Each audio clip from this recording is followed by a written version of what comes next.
install the Git bash for the Windows, you have to go to the Google, and in the Google you can type like Git for Windows and hit enter.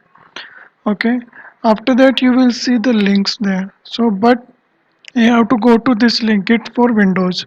So you can https://gitforwindows.org. Git for Windows, you can go to this location, and then you can start the download. Okay, it will download the Git bash, the GUI version of the Git.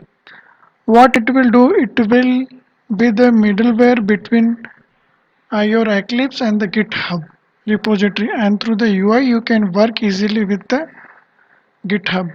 Okay, so once you have downloaded this file, okay, you can install this one. And to install this one, you just double click on it and open source developer, yes.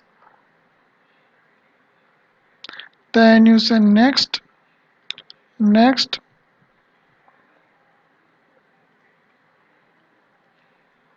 So git bash here, git GUI here. We need all these things and select next. And to continue, the setter will create the program shortcut to following start menu folder C.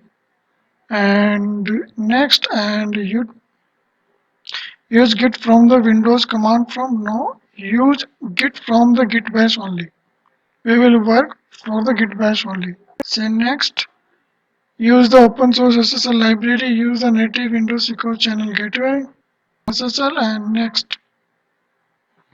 And then check out Windows commit Unix command line enables, and next,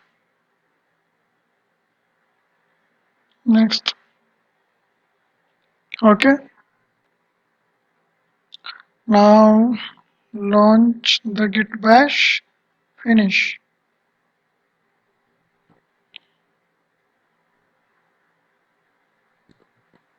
Okay.